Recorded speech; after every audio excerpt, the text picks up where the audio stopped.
तो welcome to star classes. तो आज हम आप सबके लिए हिस्ट्री फर्स्ट चैप्टर यूरोप में राष्ट्रवाद बिहार बोर्ड से रिलेटेड है। ये एनसीईआरटी से भी रिलेटेड करता है, लेकिन हमारा जो है बिहार बोर्ड का थोड़ा सा अलग है। तो इसका हम क्वेश्चन आंसर का सीरीज चलाने जा रहे हैं। तो चलिए स्टार्ट करते हैं। इसमें हम क्या पढ़ेंगे? तो हम लोग पढ़ेंगे इसमें अति लघु उत्तरीय प्रश्न, ठीक है। तो जो कि हमें 20 शब्दों में उत्तर देना है, ठीक है। चैप्टर का नाम आप जान रहे होंगे, यूरोप में राष्ट्रवाद। तो फर्स्ट प्रश्न है कि राष्ट्रवाद क्या है। तो राष्ट्रवाद क्या होता है? किसी विशेष भौगोलिक, सांस्कृतिक या सामाजिक परिवेश में रहने वाले लोगों में उत्पन्न होने वाली राजनीतिक चेतना ही राष्ट्रवाद है।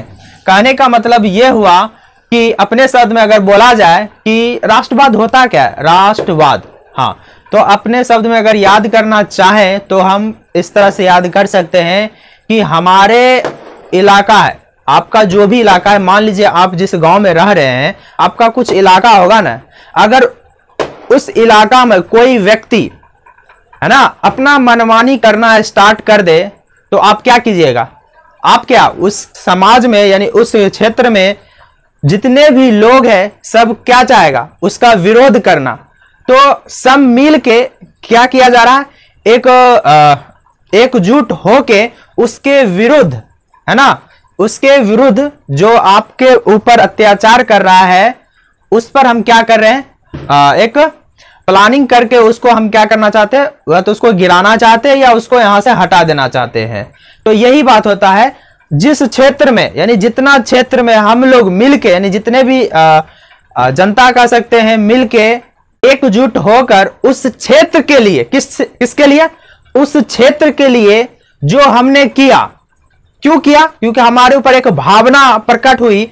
वो जो भावना जो प्रकट हुई अगर राष्ट्र के लिए उत्पन्न हो रही तो राष्ट्रवाद कहलाएगा, ठीक है। तो जिस क्षेत्र के, क्योंकि हमारा जो देश है या क्षेत्र होता है बल्कि एक राष्ट्र के रूप में माना जाता है, इसलिए उसे हम क्या कहते हैं? राष्ट्र कहेंगे। तो आपको समझ में आ रही होगी कि जिस क्षेत्र में, है ना, संस्कृति हो, सामाजिक हो, है ना, परिवेश में रहने वाले लोगों में क्या हो रहा है? राजनीतिक चेतना क्या हो रहा है? उत्पन्न हो रहा है। उसी को हम क्या बोलते हैं? राष्ट्रवाद कहते हैं, ठीक है। सिंपल सा डिफिनेशन है, आपको इस तरह से याद रख सकते हैं। इसका मीनिंग क्या था मैंने आपको बता दिया।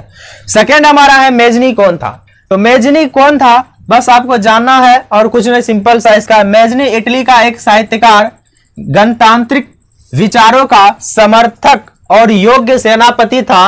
और वह जो है संपूर्ण इटली का एकीकरण क्या करना चाहता था? संपूर्ण इटली का एकीकरण करना चाहता था।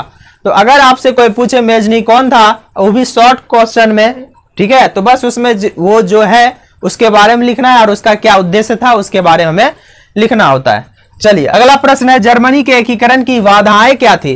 तो जर्मनी जो था वह छोटे छोटे टुकड़े में बटा हुआ था। तो अब मान लो यहां पर बहुत सारे छोटे छोटे टुकड़े पर वहां का राजा में क्या था? सेल्फिश टाइप का था वहां का राजा। वो नहीं चाहता था कि हम एकजुट होकर किसी एक को राजा बनाए।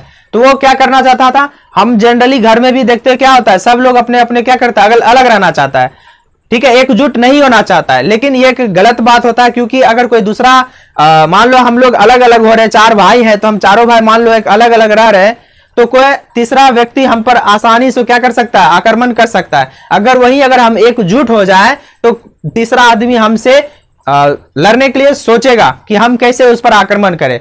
तो वही चीज यहां पर हो रहा था। सभी का सभी क्या था? सेल्फिश था। यानी कहने का मतलब जर्मनी में 300 छोटे बड़े राज्यों में क्या था? बटा हुआ था, विभाजित था, और सबका सामाजिक, आर्थिक और संस्कृत परिवेश अलग अलग था। और ऑस्ट्रिया भी एकीकरण का एक बहुत बड़ा विरोधी था, ठीक है।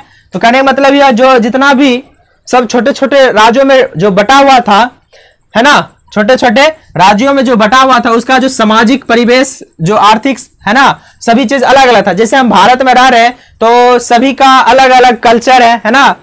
भारत देखो, कहने का मतलब उत्तरी भारत में कुछ है, दक्षिणी भारत में कुछ है, पूर्वी में कुछ है, पश्चिमी में कुछ और है, ठीक है। तो ये क्या है?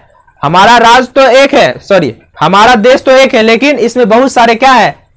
राज्य है जो कि सबका अलग अलग परिवेश है, संस्कृति है। वहां का पर्व कुछ और होता है, हम लोग का पर्व कुछ और होता है, हम लोग का खाना पीना कुछ और होता है। तो इस वजह से हम कह सकते हैं कि ये भी एक सबसे बड़ा बहुत कारण था कि जर्मनी में 300 छोटे बड़े राज्यों में क्या था, विभाजित था और अलग अलग था। क्या था, ये सारे के सारे मैंने आपको जो बताया। और ऑस्ट्रिया भी क्या करना चाहता था, वो भी क्या था, इस एकीकरण का बहुत बड़ा विरोधी था। ठीक है, क्यों? क्योंकि सोच रहा था, अगर ऑस्ट्रेलिया यही सोच रहा था, अगर सभी राज्य एकजुट हो जाएगा तो फिर हमारा क्या बस चलेगा, नहीं चलेगा। इसलिए यह भी चाहता था कि सलाम मरे अकेले कुछ भी करे, मेरे को उससे कोई मतलब नहीं है। ठीक है, बस उसको राज करना था ऑस्ट्रिया वाले को और कुछ नहीं। ठीक है, चलिए 4 क्वेश्चन हमारा है, मेटरनिख युग क्या है। तो मेटरनिख युग क्या है आपको जानना होगा कि मेटरनिख युग यानी ऑस्ट्रिया का चांसलर था। मेटरनिख क्या कौन था, मेटरनिख ऑस्ट्रिया का चांसलर था और वह जो था वह एक बहुत ही क्या कह सकते हैं, निरंकुश टाइप का था। ठीक है, और वो उसका कहना था जो चल रहा है जैसा है वैसा ही रहने दो, वो कोई बदलाव नहीं चाहता था।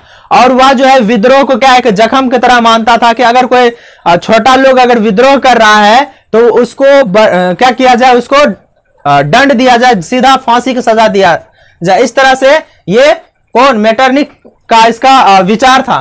ठीक है, इसको 1815 से 1848 तक, इतना दिनों तक उन्होंने क्या किया था, शासन किया था। उतना दिनों तक के काल को, समय को ही हम क्या बोलते हैं, मेटरनिख युग कहा जाता है। समझ में आ रही है बात। बस छोटा छोटा प्रश्न, आप इसको चाहे तो आप इसको राइट डाउन कर सकते हैं, बहुत ही इंपॉर्टेंट प्रश्न है, ऑब्जेक्टिव और 2 नंबर के व्यू से।